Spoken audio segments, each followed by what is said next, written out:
그래서 이제 제가 이 훈육과 관련돼서 드리고 싶은 말씀은, 일단은 사람의 뇌는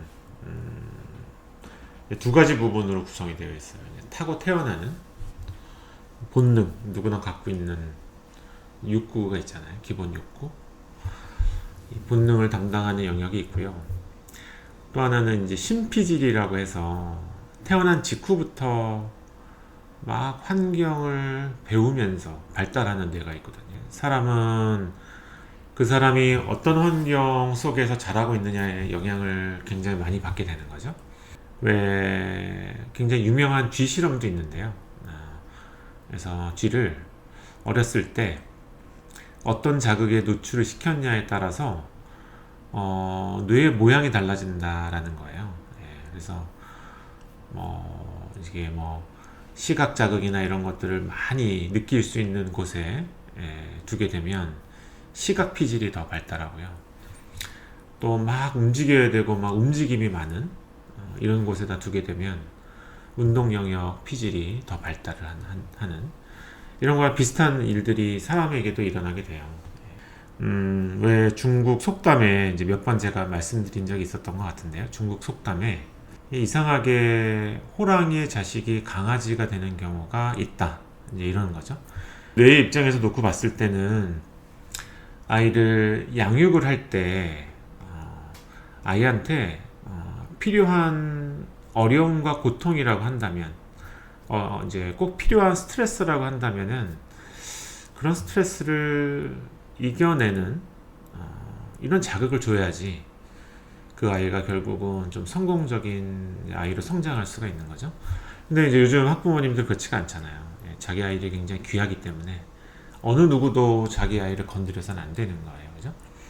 그러니까 이제 아이는 부모의 의존적이 되고, 부모는 아이에게 너무 많은 걸 간섭을 하다 보니까 부모와 자식 간의 그 연결의 어떤 끈이라고 할까? 이게 분리가 되지 못하고, 그래서 독립적인 개체로서 매력적인 사람이 되지 못하는 거예요. 엄마랑 같이 있으면은 뭔가 여러 가지 어떤 일들을 할 수가 있으나 어머니의 도움이나 이런 게 없게 되면 아이는 독립적으로 매력적인 아이의 모습을 갖추기가 어려운 거죠.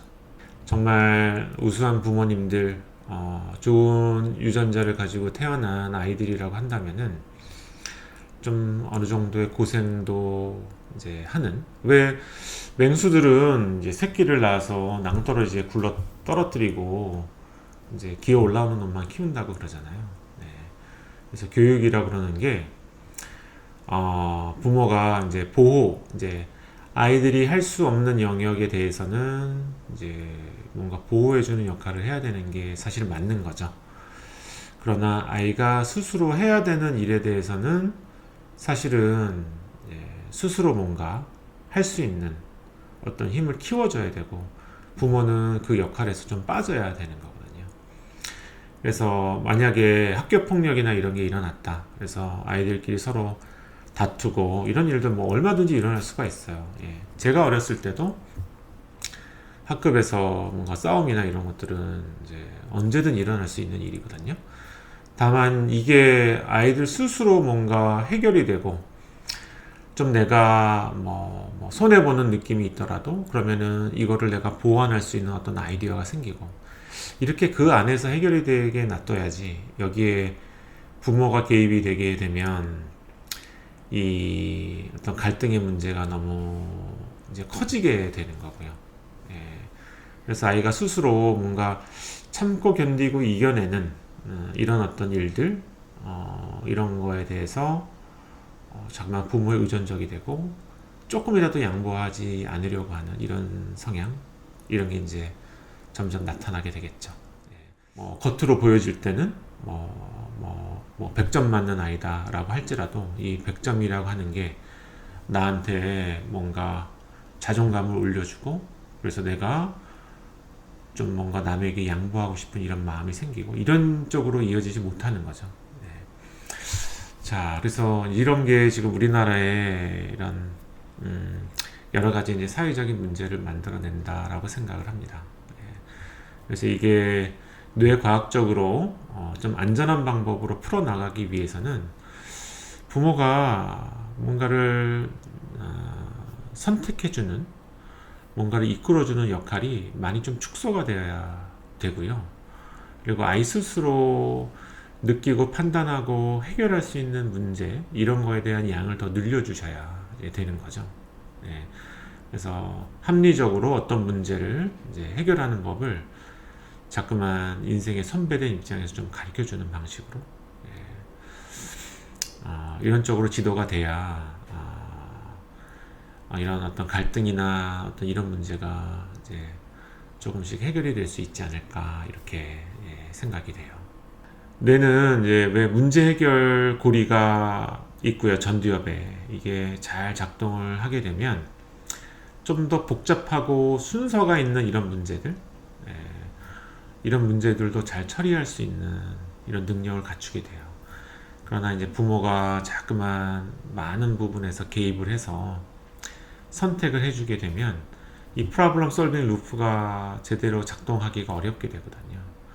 그러면은 아이 뇌는 전두엽이 그렇게 좀 깊은 사고를 할 수 있는 능력이 점점 떨어지게 되고, 이제 이런 게 ADHD 문제 비슷한 문제를 만들어내게 되고, 팝콘 브레인 비슷한 굉장히 좀 감각적이고 좀 즉각적인, 그리고 좀 생각의 깊이가 깊지 않은 어떤 행동들이 막 쏟아져 나오는 이런 아이로 이제 변하게 만드는 거죠.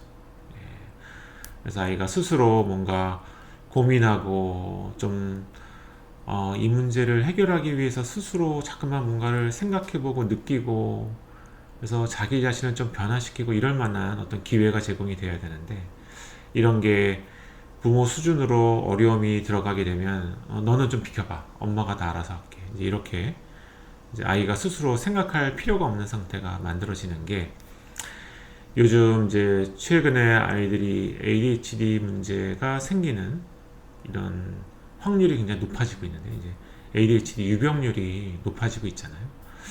이런데도 영향을 준다라고 생각을 합니다. 꼭 이제 ADHD 문제가 이제 병의 문제라기보다는 양육 과정 속에서도 좀 그 나이 또래에 맞는 깊은 사고가 할 필요가 없는 환경이 만들어지게 되면은 이런 ADHD 비슷한 뇌가 이제 만들어지게 되는 거거든요. 근데 여기서 또 문제가, 이제 ADHD 치료제로 이 스티뮬런트라고 하는 뭐 컨서타, 뭐 메리키넨 이런 종류의 뇌 기능에 이제 이 카테콜라민이라고 하는 호르몬을 확 올리면서 뇌 집중력을 올려주는 약을 많이 선택해서 사용하게 된다는 게 또 하나의 문제점이라고 생각을 해요. 왜냐하면 이 카테콜라민이라고 하는 거는 아이들로부터 뭐 남을 조금 배려하고 이해해주고 이런 마음보다는, 그런 마음이 오히려 더 줄어들고 굉장히 경쟁적이고 뭔가 자기중심적이고 사회성에는 오히려 좀 방해가 되는 방식으로 뇌를 작동하게 만드는 거거든요. 그래서 자꾸만 뭔가 남하고 조금 더 경쟁하는 이런 쪽에 성향이 더 강해지게 되고, 그러면은 남이 전부 다 경쟁자고 다 적으로 보이는 거죠. 그러면은 남에게 뭔가 좀 더 배려하고 이해하는 이런 마음이 더 줄어들고, 결국 갈등이 더 많아지는 결과를 초래를 하게 되는 거죠.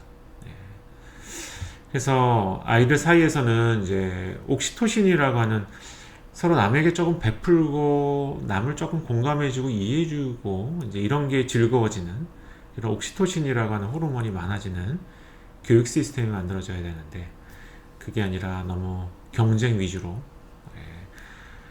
이런 ADHD 성향이 강해지는 문제, 또 이거의 치료제로 여러 가지 ADHD 치료제 중에 이런 뇌 자극제가 선택이 되는 게 전체적인 갈등의 문제를 더 불러일으킨다고 생각을 하게 됩니다. 자, 그래요. 그래서 이런 문제가 이제 우리 사회에 이제 많은 우려와 또 갈등과 또 피해자를 만들어내는 이런 구조가 점점 되어가고 있는데요. 이런 게 매우 안타깝다라고 생각이 되고요. 좀 우리가 힘을 모아서 좀 더 바른 길로 교정하고 바로잡을 수 있는 분위기가 좀 만들어졌으면 좋겠다, 이렇게 생각을 합니다.